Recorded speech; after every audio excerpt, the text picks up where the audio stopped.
Hello friends, data structure सीखने की इस सीरीज में आज हम देख रहे हैं infix to postfix conversion using stack. तो सबसे पहले उसका एल्गोरिदम हम देख लेते हैं। तो एल्गोरिदम के अंदर सबसे पहला स्टेप है कि जो भी हमारा इनपुट एक्सप्रेशन है उसके अंदर हमें एक स्पेशल सिंबल हैश को अपेंड करना है। उसके बाद स्टैक के कंटेंट को उसी स्पेशल सिंबल यानी कि हैश से हमें इनिशियलाइज करना है। उसके बाद वाले स्टेप के अंदर हमें इनफिक्स एक्सप्रेशन का जो भी लेफ्ट मोस्ट सिंबल है उसको स्कैन करके करंट सिंबल के तौर पे डिनोट करना है। एंड देन 5, 6 एंड 7 नंबर के स्टेप को जब तक हमें करंट सिंबल के तौर पे हैश नहीं मिलता तब तक रिपीट करना है, जिसके अंदर फिफ्थ स्टेप में हमें सारे स्टैक सिंबल जिसकी प्रायोरिटी करंट इनपुट सिंबल से ज्यादा या उसके बराबर हो उसको रिमूव करके आउटपुट के अंदर पुटअप करना है। उसके बाद जो भी हमारा करंट सिंबल है उसको स्टैक के अंदर पुश करना है। एंड फिर इनफिक्स एक्सप्रेशन के अंदर से जो भी हमारा लेफ्ट मोस्ट सिंबल है उसको स्कैन करके उसको करंट सिंबल के तौर पे रिप्रेजेंट करना है। नाउ नेचुरली ये सारी लाइन हमें पहली बार में समझ में नहीं आती, तो उसी चीज को हम एक एग्जांपल के थ्रू समझे तो हमें अच्छी तरीके से ये एल्गोरिदम समझ में आ जाएगा। लेकिन उससे पहले हम एक बार सारे ऑपरेटर्स की प्रायोरिटी देख लेते हैं। तो पिछली बार हमने देखा था कि कैरेट या फिर एरो की प्रायोरिटी सबसे ज्यादा होती है, यानी कि उस टाइम हमने ऐसा लिखा था कि इसकी प्रायोरिटी हमें फर्स्ट रखनी है। उसके बाद मल्टीप्लिकेशन, डिवीजन एंड मॉड्यूलो की प्रायोरिटी होती है, यानी कि इसको हमें सेकेंडली एग्जीक्यूट करना है। एंड उसके बाद प्लस और माइनस की प्रायोरिटी हो, यानी कि इसको हमें थर्डली एग्जीक्यूट करना है। यानी कि अगर हम नंबर से उसको रिप्रेजेंट करना चाहे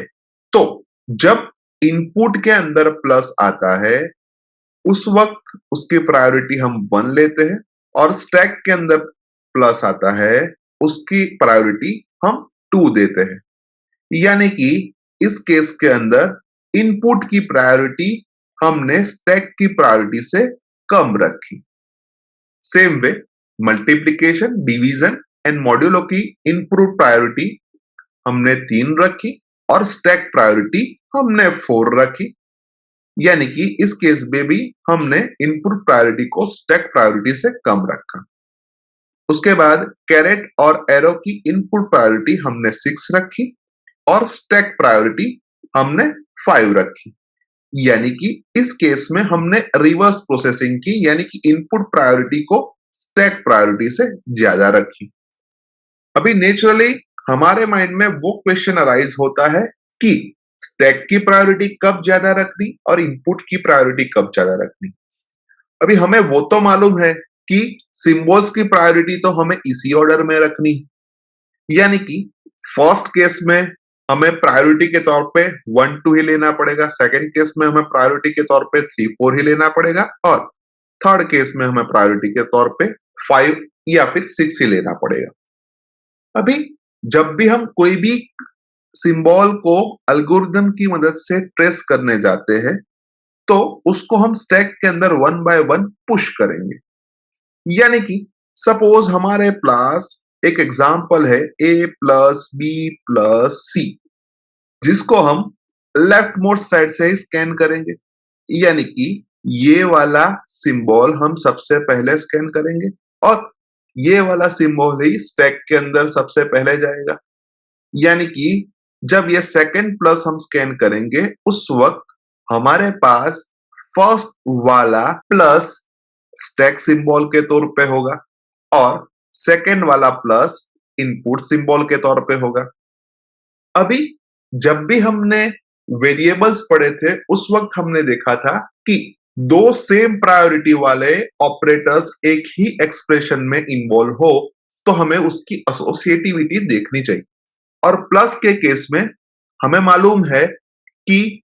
उसकी एसोसिएटिविटी लेफ्ट टू राइट है, यानी कि हम ऐसा कह सकते हैं कि जो पहले वाला प्लस है वो पहले एग्जीक्यूट होगा, यानी कि इनडायरेक्टली हम ऐसा भी कह सकते हैं कि फर्स्ट वाले प्लस की प्रायोरिटी कंपैरेटिवली सेकंड वाले प्लस की प्रायोरिटी से ज्यादा है, यानी कि हम ऐसा कह सकते हैं कि इस केस में स्टैक की प्रायोरिटी इनपुट सिंबल की प्रायोरिटी से ज्यादा है और इसी वजह से हमने यहां पे 2 रखा है और यहां पे 1 रखा है। सेम वे मल्टीप्लिकेशन, डिवीजन और मॉड्यूलो के अंदर भी एसोसिएटिविटी लेफ्ट टू राइट है, यानी कि स्टैक की प्रायोरिटी हमने ज्यादा रखी है और इनपुट की प्रायोरिटी हमने कम रखी है। और कैरेट और एरो के केस में हमारी एसोसिएटिविटी राइट टू लेफ्ट है, यानी कि जो राइट हैंड साइड आएगा उसकी प्रायोरिटी लेफ्ट हैंड साइड के कंपेयर में ज्यादा होनी चाहिए और इसी वजह से हमने इनपुट की प्रायोरिटी ज्यादा रखी है क्योंकि स्टैक वाला है वो लेफ्ट में आता है, यानी कि इस केस में स्टैक की प्रायोरिटी 5 और इनपुट की प्रायोरिटी हमने 6 रखी है। उसके साथ साथ वेरिएबल्स और ऑपरेंड्स की प्रायोरिटी हमने ये सारे ऑपरेटर से भी ऊपर रखी है और उसकी एसोसिएटिविटी भी हमें लेफ्ट टू राइट ही कंसीडर करनी है, यानी कि इस केस में इनपुट प्रायोरिटी 7 और स्टैक की प्रायोरिटी हमने 8 कंसीडर की है। उसके साथ साथ हमने एक स्पेशल सिंबल यहां पे इंट्रोड्यूस किया था जिसकी इनपुट प्रायोरिटी हम 0 लेते हैं, यानी कि वो सबसे लोएस्ट प्रायोरिटी पे होगा, यानी उसको हमें स्टैक के अंदर से रिमूव नहीं करना है। उसके साथ साथ हमने यहां पे एक और चीज लिखी है कि रैंक। अभी नेचुरली हमारे माइंड में वो क्वेश्चन राइज होता है कि भाई रैंक क्या है। तो कोई भी इनपुट एक्सप्रेशन हमारे पास हो, लेट अस से a माइनस बी इंटू सी, तो इस केस में हमारे पास 3 ऑपरेंड्स है और 2 ऑपरेटर्स यानी कि सिंबल्स है, यानी कि हम ऐसा कह सकते हैं कि हमारे एक्सप्रेशन के अंदर जितने ऑपरेंड्स होते हैं उससे एक कम ऑपरेटर होता है, तो ही हमारा एक्सप्रेशन एक वैलिड एक्सप्रेशन है। यानी कि अगर हम वेरिएबल्स और ऑपरेंड्स का रैंक 1 रखें और सारे ऑपरेटर्स का रैंक -1 रखें और जब भी हम इनफिक्स टू पोस्टफिक्स इवैल्यूएशन करने जाते हैं उस वक्त रैंक को प्लस और माइनस करके आगे बढ़े, तो लास्ट में अगर हमें रैंक 1 मिलता है तो हमारा एक्सप्रेशन एक वैलिड एक्सप्रेशन है, अदरवाइज हमारा एक्सप्रेशन वैलिड एक्सप्रेशन नहीं है। यानी कि एक वैलिड एक्सप्रेशन को ही हम पोस्टफिक्स में कन्वर्ट कर सकते हैं, लेकिन एक इनवैलिड एक्सप्रेशन को हम पोस्टफिक्स में कन्वर्ट नहीं कर सकते। तो लेट अस से इसी सारी चीज को हम एक एग्जांपल के थ्रू समझे तो हमारे पास एक एक्सप्रेशन है a plus B into C minus D. अभी अल्गोरिथम के पहले स्टेप के मुताबिक हमें सबसे पहले एक स्पेशल सिंबल हैज अपेंड करना है इनपुट एक्सप्रेशन के पीछे, तो वही चीज हमने यहां पे कर दी है। उसके बाद सेकेंड स्टेप हमारा था कि स्टैक के कंटेंट को हमें वही स्पेशल सिंबल यानी कि हैश से इनिशियलाइज करना है, तो वो चीज भी हमने यहां पे कर दी है कि स्टैक को हमने हैश से इनिशियलाइज किया। अभी इनिशियली हमारे एक्सप्रेशन की रैंक हम 0 ले लेते हैं और जब भी हम कोई ऑपरेटर या फिर ऑपरेंड को स्टैक से बाहर निकालते हैं तब रैंक की वैल्यू उसके हिसाब से हम बढ़ा देते हैं। नाउ थर्ड स्टेप हमारा था कि जो भी हमारा लेफ्ट मोस्ट सिंबल है उसको हमें स्कैन करना है और उसको करंट इनपुट सिंबल के तौर पे डिनोट करना है। तो अभी हम यहां पे करंट सिंबल के तौर पे देखना चाहे तो हमें ए मिलेगा क्योंकि ए ही हमारा लेफ्ट मोस्ट सिंबल है और उसके बाद 1 बाय 1 हम सारे सिंबल को रीड करेंगे, यानी कि वही चीज हमने यहां पे लिखी है कि करंट सिंबल के तौर पे सबसे पहले ए आएगा, उसके बाद प्लस, उसके बाद बी, उसके बाद मल्टीप्लाई, उसके बाद सी, उसके बाद माइनस, उसके बाद डी और उसके बाद हैश। उसके बाद हमें 7 नंबर तक के स्टेप को रिपीट करना है जब तक हमारा करंट सिंबल हैश ना मिले तब तक। यानी कि यहां तक हमें 5th नंबर, 6th नंबर और 7 नंबर के स्टेप को रिपीट करना है। और 5th नंबर के स्टेप के अंदर हमें वो सारे स्टेप सिंबल को रिमूव करना है जिसकी प्रायोरिटी करंट इनपुट सिंबल की प्रायोरिटी से ज्यादा या इक्वल है। तो लेट अस से हमारा करंट सिंबल अभी ए है और हमारा स्टैक के अंदर अभी हैश है, यानी कि हमें चेक करना है कि प्रायोरिटी किसकी ज्यादा है, हैश की ज्यादा है या ए की ज्यादा है। तो हम देखते हैं कि स्टैक की प्रायोरिटी करंट सिंबल की प्रायोरिटी से कम है, यानी कि 5th नंबर का स्टेप पहले इटरेशन के अंदर हमें ध्यान में नहीं लेना है। उसके बाद 6th नंबर का स्टेप जो हमें कहता है कि जो भी हमारा करंट इनपुट सिंबल है उसको हमें स्टैक के अंदर पुश करना है,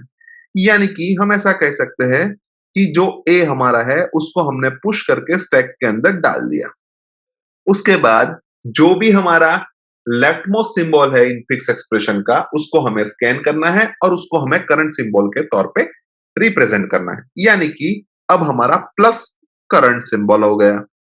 यानी हम ऐसा कह सकते हैं कि यहां तक के स्टेप तक हमारा पहला इटरेशन चलेगा। अभी हमें 5th, 6th और 7 नंबर के स्टेप को रिपीट करना है, जिसमें हमें स्टैक सिंबल की प्रायोरिटी देखनी है, जहां पे सबसे पहले स्टैक के अंदर ए है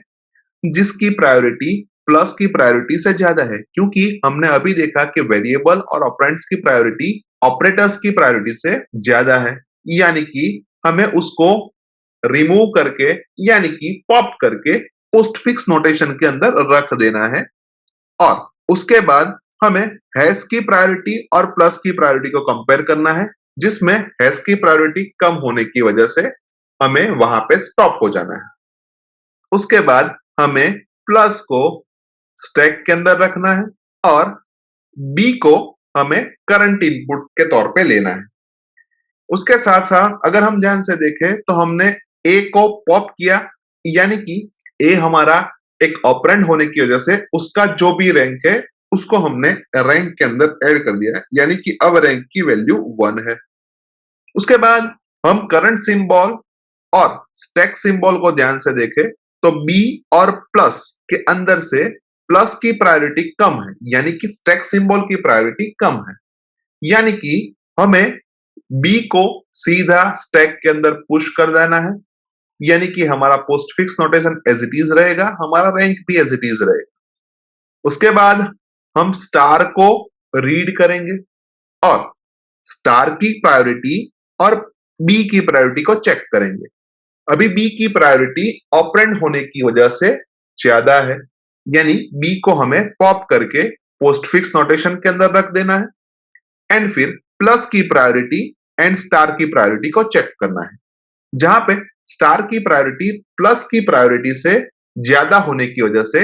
हमें वहां पे स्टॉप हो जाना है और स्टार को स्टैक के अंदर पुश करना है। अभी यहां पे हमने सिर्फ एक ही ऑपरेंड को पॉप किया जो कि बी है, यानी कि उसका रैंक 1 होने की वजह से अभी हमारा टोटल रैंक 2 हो गया। नेक्स्ट हम सी को रीड करेंगे। उस वक्त सी की प्रायोरिटी और स्टैक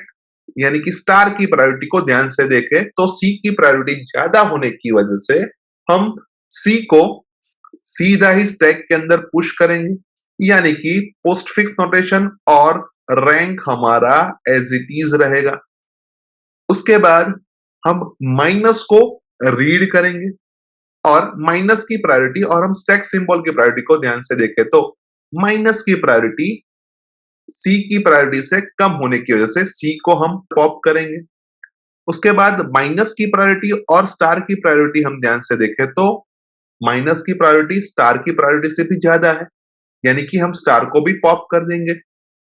उसके बाद हम प्लस की प्रायोरिटी और माइनस की प्रायोरिटी को कंपेयर करेंगे, लेकिन दोनों की प्रायोरिटी सेम है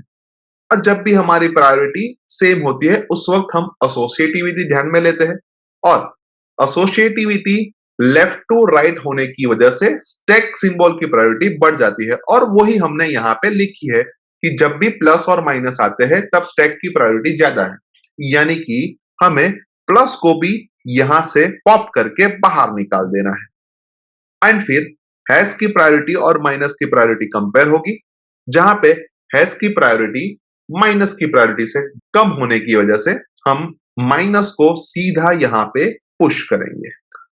यानी कि अभी इस इटरेशन के अंदर हमने सी को पॉप किया, और सी को पॉप करने की वजह से रैंक हमारा 3 हो जाएगा, लेकिन उसके बाद हमने दो ऑपरेटर को बी पॉप किया, यानी कि 3 माइनस 2 रैंक हमारा 1 देगा, जो ही यहां पे हमने लिखा है।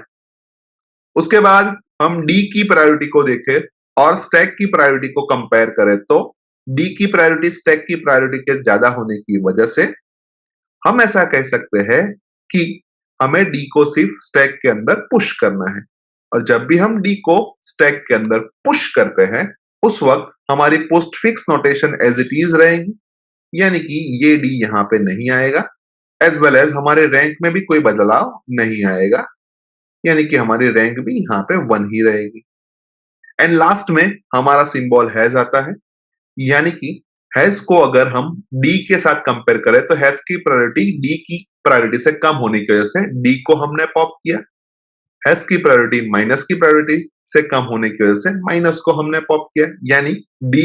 पहले पॉप हुआ और उसके बाद माइनस पॉप हुआ। एंड लास्ट में हमारे पास सिर्फ हैज बचता है, यानी कि हमारा करंट सिंबल भी हम देखें तो भी हैज है, हमारा स्टैक सिंबल भी देखें तो भी हमारा वो हैज है, एज वेल एज हम रैंक को ध्यान से देखें तो यहां पे हमने एक ऑपरेटर एज वेल एज एक ऑपरेंड को पॉप किया, इस वजह से हमारी प्रायोरिटी पहले ऑपरेटर की वजह से एक बढ़ी, लेकिन ऑपरेंड की वजह से एक कम हो गई, यानी कि अल्टीमेटली वो हमारे रैंक के अंदर कोई बदलाव नहीं लाई। यानी हम ऐसा कह सकते हैं कि लास्ट में हमारे पास रैंक 1 आ गया, जो कि हमें वो बताता है कि हमने यहाँ पे जो भी एक्सप्रेशन लिखा है वो एक वैलिड एक्सप्रेशन ही है, और उस वैलिड एक्सप्रेशन का postfix notation A B C multiply plus D minus है। एक और एग्जांपल को हम देखते हैं, जहां पे सबसे पहले हमने इनपुट एक्सप्रेशन को हैज से टर्मिनेट किया, एज वेल एज स्टैक के अंदर हमने हैज रख दिया। इनिशियली रैंक हमने 0 ले ली, उसके बाद हमने करंट सिंबल की प्रायोरिटी चेक की और स्टैक की प्रायोरिटी चेक की, तो करंट सिंबल की प्रायोरिटी ज्यादा होने की वजह से उसको हमने पुश करके स्टैक के अंदर रख दिया। उसके बाद करंट सिंबल हमारा प्लस है और स्टैक के अंदर हमारा ए है, यानी कि ए की प्रायोरिटी ज्यादा होने की वजह से ए को हमने पॉप कर दिया, और फिर प्लस की प्रायोरिटी और हैश की प्रायोरिटी के अंदर प्लस की प्रायोरिटी ज्यादा होने की वजह से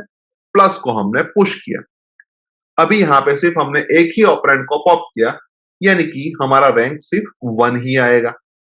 उसके बाद हमारा करंट सिंबल बी है, और बी की प्रायोरिटी प्लस की प्रायोरिटी से ज्यादा होने की वजह से हमने बी को स्टैक के अंदर पुश कर दिया, यानी कि हमारा postfix notation as well as rank as it is रहेगा। उसके बाद हमारा करंट सिंबल कैरेट है, जिसकी प्रायोरिटी बी की प्रायोरिटी से कम होने की वजह से बी को हमने सबसे पहले पॉप कर दिया।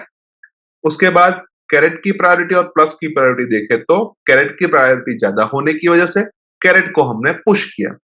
यानी कि सिर्फ एक ही ऑपरेंड को हमने यहाँ पे पॉप किया, और उसका रैंक 1 होने की वजह से टोटल रैंक हमारा 2 हो गया। उसके बाद हमारा करंट सिंबल सी है, जिसकी प्रायोरिटी स्टैक की प्रायोरिटी से ज्यादा होने की वजह से हमने सी को पुश कर दिया, यानी कि हमारा postfix notation as well as rank में कोई बदलाव नहीं है। उसके बाद ये सी को हम कैरेट के साथ कंपेयर करें तो सी की प्रायोरिटी कैरेट की प्रायोरिटी से ज्यादा होने की वजह से सी को हम पॉप करेंगे, एंड देन ये कैरेट को ये कैरेट के साथ कंपेयर करेंगे, जहां पे दोनों कैरेट की प्रायोरिटी सेम है, लेकिन जब भी दो सेम ऑपरेटर एक ही एक्सप्रेशन में इन्वॉल्व होते हैं उस वक्त हम एसोसिएटिविटी को ध्यान में लेते हैं, और कैरेट की एसोसिएटिविटी राइट टू लेफ्ट होने की वजह से हम ऐसा कह सकते हैं कि जो भी हमारा इनपुट सिंबल है वो अल्टीमेटली पहले एग्जीक्यूट होगा।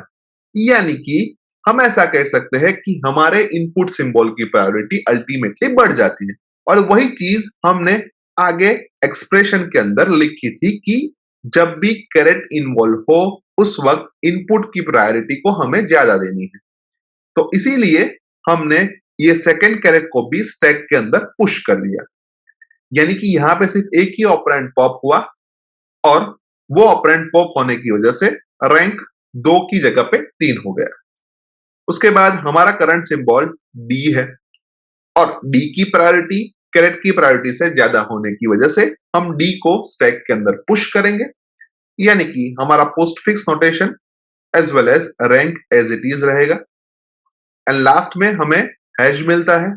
और हैश की प्रायोरिटी सारे स्टैक सिंबल की प्रायोरिटी से कम होने की वजह से हम सारे स्टैक सिंबल्स को 1 बाय 1 पॉप करेंगे। यानी कि सबसे पहले डी पॉप होगा, उसके बाद हैश पॉप होगा, उसके बाद सेकंड हैश पॉप होगा और उसके बाद प्लस पॉप होगा।